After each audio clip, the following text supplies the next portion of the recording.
Kia ora, Sally. Kei te whai au ki te amarama, ka whai reo a hau. Ko te mea tuatahi ka mihi mō ngā mana whenua o tēnei rohe.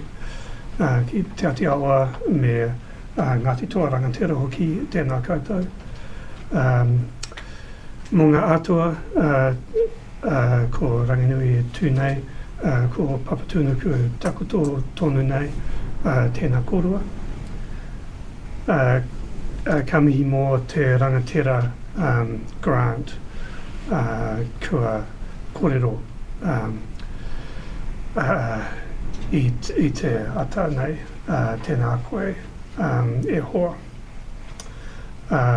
I ngā mana, i ngā reo, i ngā iwi o te motu, tēnā koutou, tēnā tātou katoa. It's great to see you all. I'm just going to fill in time with jokes until we... as Sally said, I chair the Public Health Advisory Committee, and the Advisory Committee was one of the new structures that came into being with the PHAC legislation in 2022. So we're very new. So the committee's first meeting was in January last year. As it happens, we used to have a Public Health Advisory Committee that was invented when DHBs came into being, and I was one of the chairs of that at that time as well. Alistair Woodward was another of the chairs, and Jeff Figier. So it's fantastic to have one again and to be back in the role, being able to hopefully influence the direction of the government on public health issues. The terms of reference are a little bit different this time around.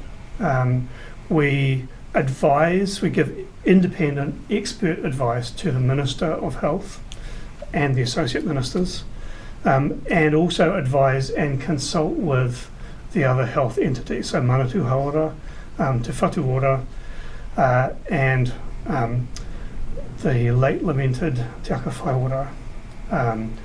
It's slightly different. It means we're more embedded in that system than the old one was. The job involves producing, our terms of reference require us to produce at least one major report every year. So I'm going to talk to you today fairly briefly about the first of those, which hopefully a number of you will finally, the limelight. Is that actual line? There. So the first of those is the food report, and hopefully many of you will have seen that already, and no doubt what I have to say to you today is going to be so compelling that if you haven't seen it already, you're going to go from this room and seek it out.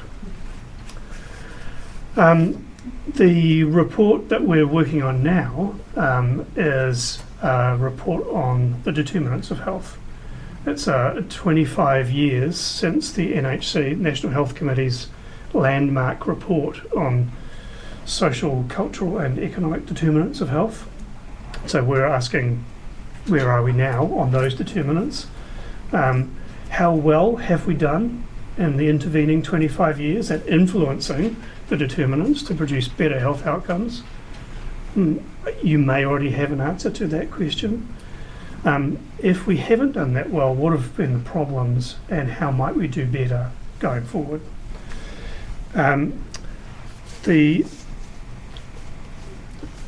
What are you doing? Me? I'm just waiting for this thing to restart. Okay. I can help get set up. Don't worry about me. So the members of the committee, so I chair it. We have Beverly Tahuya, Associate Professor Jason Gurney, Professor Peter Crampton and Associate Professor Ruth Cunningham. We did have, through until about the end of last year, Professor Sir Colin Tukuitonga, before he stepped down from various government roles. I think, so we started our work with some work to figure out what should we work on first, and with the idea that we would go to the minister at the time, Aisha Verrill, with some ideas about what the work program could look like. The minister came to our first meeting and said, the project that I want you to do is a project on variously food environments, food system. Actually, the technicalities don't matter. She wanted a report on food, basically. And she wanted that for a couple of reasons. One was that as minister, it wasn't clear to her how she could intervene to make a difference, to make things better. That was one of her presenting issues. And the other key question for her is, how is it that in a country that produces so much high quality food and exports it to the world, we have people who don't have enough food or who don't have good quality food. So not a big ask for our first project.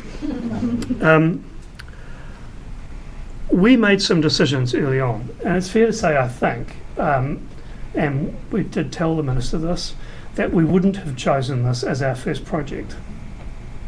One of the reasons for that is it's not like we didn't already know a lot about what needed to change about the food system and food environments to produce better health outcomes. We have been swimming in recommendations and good quality evidence. We know what needs to happen. The problem is not one of recommendations and not one of evidence. It's a problem of political will. And it's fairly tricky for an advisory committee to solve that problem. So we probably wouldn't have chosen that. The other issue is we only had a year to produce the report. This is a massive scope for a committee that meets maybe 10 times in a year and has a tiny secretariat working on it. So we, it's probably not what we would have chosen. But we thought, okay, the minister is adamant this is going to be our project. How could we add value? So we made a set of decisions. The first decision that we made was that we would approach food from the perspective of rights, not the perspective of food as a commodity. That surely people have the right to health and the right to healthy food. And we thought if we take that perspective, that's not particularly a perspective that others have pursued in the space. We chose to try to use positive framing. So how might we have a great system? Now, I would say we didn't altogether succeed in that. We've got a bunch of epidemiologists on the committee, and our instinct is to, okay, what are the problems? Okay, case control studies, what are the causes? So the epidemiology as a discipline tends to start with a negative framing. So it's quite an effort to do the other thing and say, well, how might the system be great? We wanted to use a child health lens, and I'll come back to the reasons for that later in this presentation. And we wanted to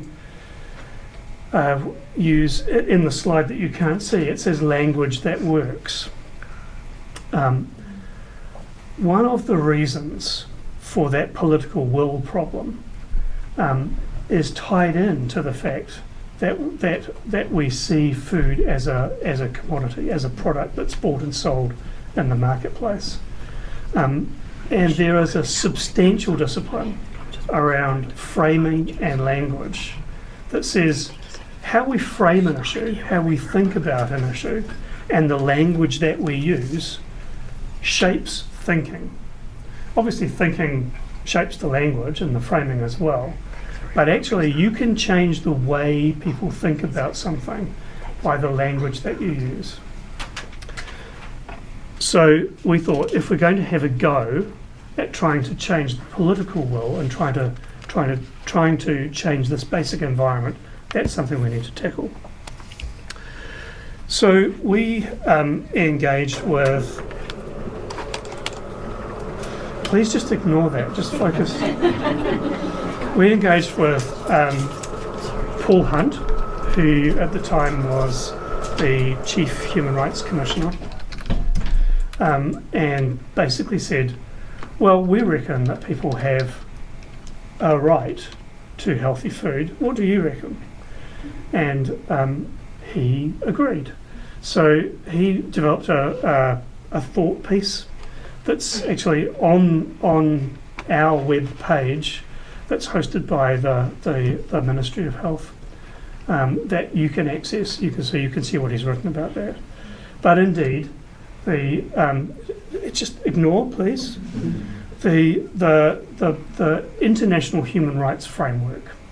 So the Universal Declaration of Human Rights and the subsequent covenants on civil and political rights and social, cultural and economic rights indeed say there is a right to health, there is a right to food, and Paul argues eloquently that using that framework that there is a right to healthy food. I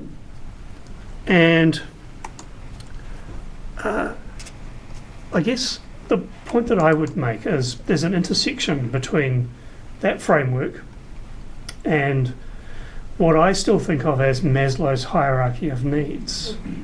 Although Leone Pihema has taken me to task on this and said, actually Maslow stole that hierarchy from the Blackfoot Indians. And so it's actually an indigenous model. It basically says, you know the model, right?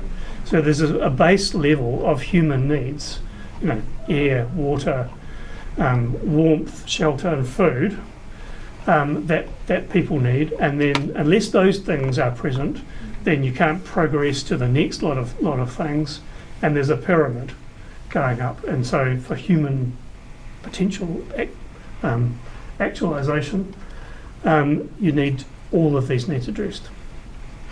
And so if you think about what the role of government is, well, surely one of the fundamental roles of government is to ensure that citizens have that basic level of rights. And indeed, that's what the International Human Rights Framework says. But that's not the only rights framework. Ooh. Awesome. Do I have a clicker as well? I'll use the mouse. That's not the only rights framework we have, right? So Te Tiriti o Waitangi also requires that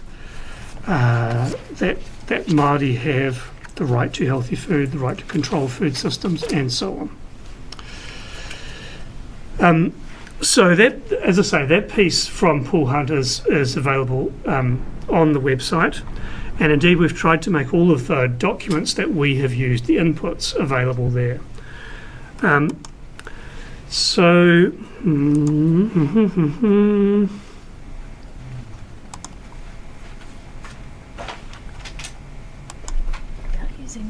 Yeah, there we go.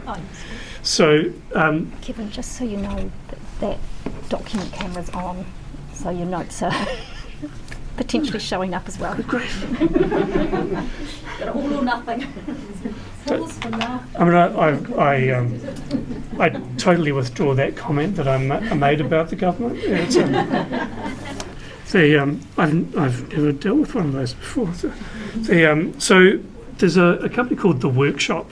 Some of you may know Jess Berenson-Shaw. She's one of the principals in this company, and their expertise is around framing and language. So how to actually shift conversations, how to influence policy using framing and language. And so we engage with the workshop to help us to understand how we might do this better. Their paper is on the website. So here are some of the things that they said to us. They reinforced that the way that people predominantly think about food is in that commodity frame. unsurprising. I mean, we've just been in a presentation about commercial determinants, right? So there's been this massive flood of communication using this framing of food as a commodity, something that's bought and sold. And I'd say that the same applies to some of the other basic human rights. Housing, for example.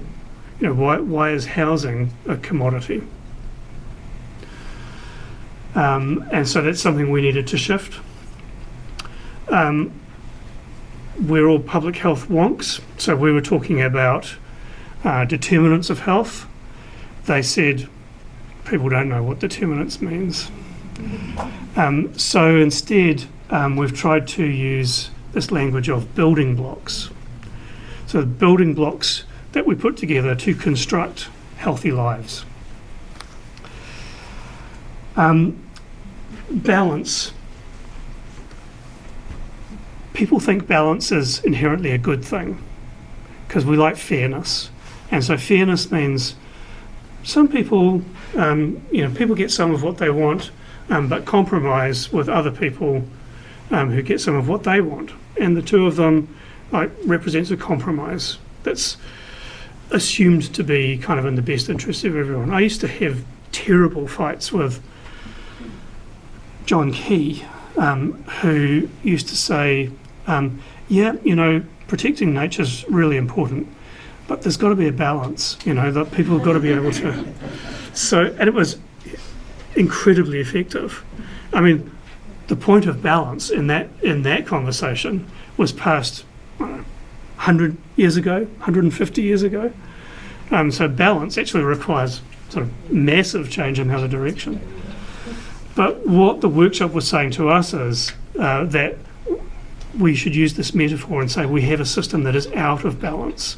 It's clear from the outcomes that people don't have access to healthy food, that they're subjected to this torrent of unhealthy food. They don't have control. The control is all in the hands of these big food businesses. So you've got a system that is out of whack. And so if you want to improve it, you've got to address that balance issue. They suggested we used an ecosystem metaphor, that there's lots of different players, people who grow food, distribute food, sell it, people who consume it, regulators, and there's complex interactions between all of those. And again, suggesting that the idea of an ecosystem will communicate the complexity of how the system works and the mutual dependencies within that system very well to people. You'll see in our report these metaphors being used a lot, and probably the one that's we've tended to use the most is the idea of flowing water, and whether there's a torrent or a trickle. We've talked about deserts of food, healthy food deserts that people are in. Again, it's metaphors that communicate that the system is not working as it should work, as we need it to work to deliver on that human right that people have. And they also pointed out that we needed to talk about a unified food system. So a food system that actually worked for a particular purpose. Of course, we do have a food system that works for a particular purpose, just not the one it should have.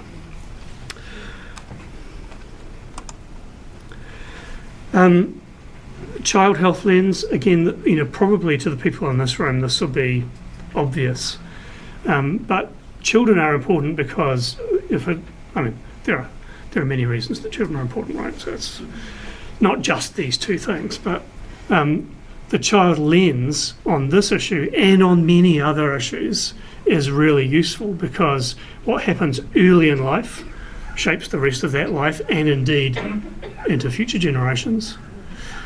And also because the ideology that's used by industry is one of individual choice.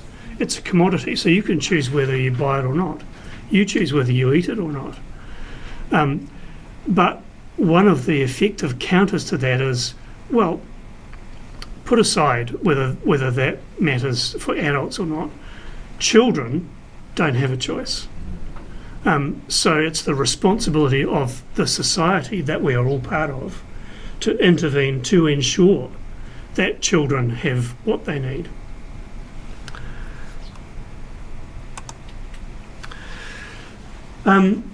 So the stakeholder input, the report that you have, the report that's been published, represents the views of the committee. It represents our expert advice to the Minister. But we had a lot of help from a lot of other people along the way. And we engaged with a company called Synergia to undertake a bunch of stakeholder interviews that were reflective, not representative.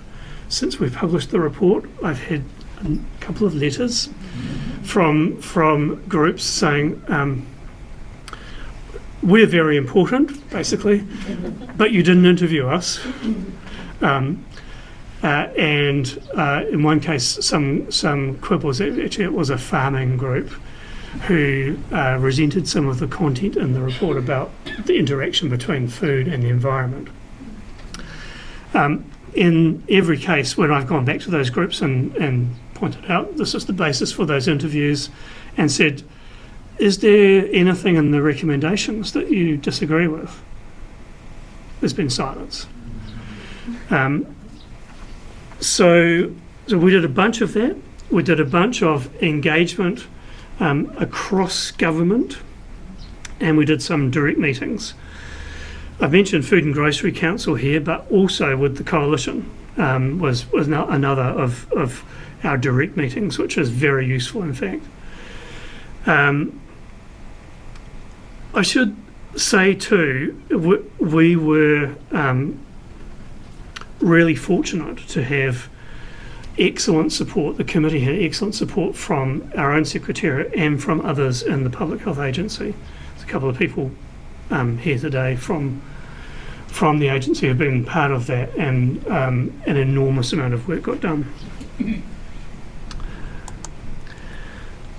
So while the report reflects the committee's thinking, is thinking informed by the input from those interviews and from those full-day meetings and so on. So, you can read those yourself. Values underpinning the report. We had all sorts of debate about should we be stating explicitly what the values are, and we obviously concluded that we should. That having a values base is actually kind of critical to the shift that we're wanting to have happen in policy. And this is a vision that Cameron, I don't know who Cameron is, but I think Cameron might even be in the room. Is Cameron in the room? No. Anyway, so Cameron in an Aotearoa context, developed this vision for the food system in consultation across the sector and across many sectors actually. And when we looked at that vision, it was totally on point. So this is the vision that we adopted. Again, epidemiologists, so we couldn't completely eliminate this. We said there's got to be the health case for making a change, and you will probably know a lot of the detail behind this. Probably should point out, just in relation to those last 2 points, that interaction with the environment and climate change are probably relatively underexplored. We literally just scratched the surface, but we thought those were important connections. I'm galloping through here because I wasted time at the beginning just stalling. Just a couple more minutes if you can manage to. I can. And so this is kind of critical, because this is our analysis of what we need to change. Commodity, the fact that basically our food system is dominated by a small number of businesses, and actually in the presentation we just heard before the break, you heard the same thing in relation to Australia. This cost barrier, and sort of meaning that the socioeconomic inequity kind of actually is like highly patterns access to good food. This torrent of unhealthy food and trickle of healthy food in particular places, which tend to be places where marginalised populations live.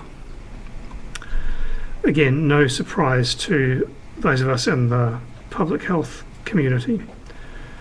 And Sally, I hope you appreciate this last bullet point.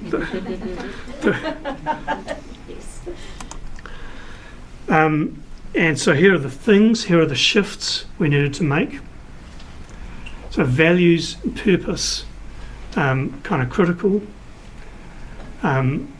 Advancing this idea of a right, ensuring good access for everyone, invest in kids. I mean, this is all stuff that surely a government of either stripe would find acceptable. Surely. I'm just going to give you one slide on recommendations. There are 13 detailed recommendations, which I do have in the deck, but we won't get to those today. But broadly, unified food system. So what does that mean? So one of the findings was that actually the food system is highly fragmented. Just at the government level, there are many government agencies with a role. The talking between those government agencies is typically limited. The sense of a common purpose for those agencies is pretty much absent. And all of them largely, many of them, let's say, many of them are captive of that commodity thinking. So we said there should probably be an overarching agency, or at least overarching ministerial responsibility. There should be a strategy. And conveniently the science challenges had recommended that there should be a strategy, so we could just endorse that recommendation. The second and third bullet points there are classic health promotion.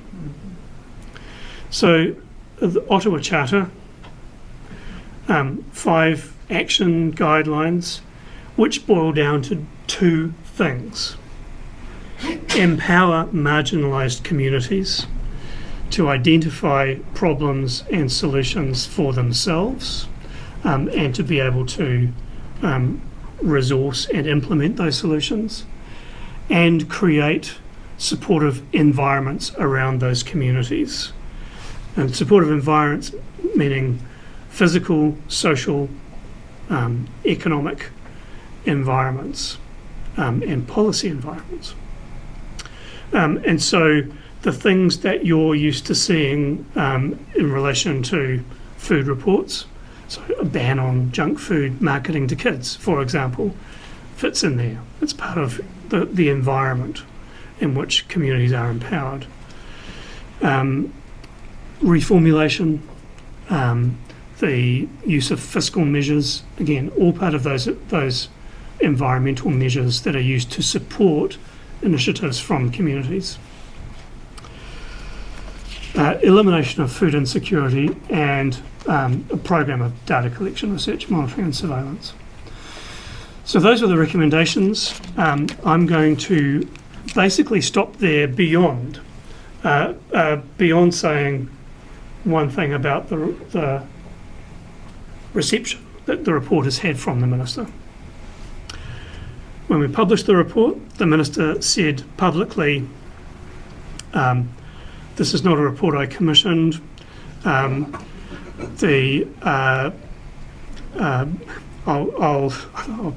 bear it in mind, or something like that, when the opportunity comes. And what he said privately was a little bit more hopeful than that. Very clearly, he saw that there was a lot of value in the report. There are going to be opportunities where particular parts of these recommendations can be moved forward, and he's intending to use the report in those situations.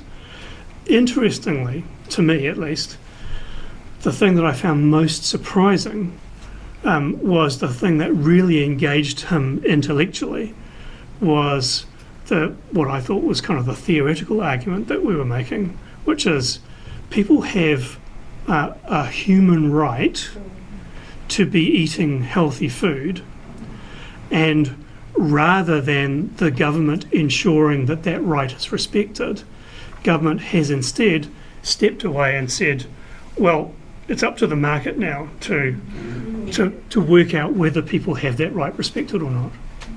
And clearly that's an argument that applies not only to food, but to housing, fresh water, a healthy environment.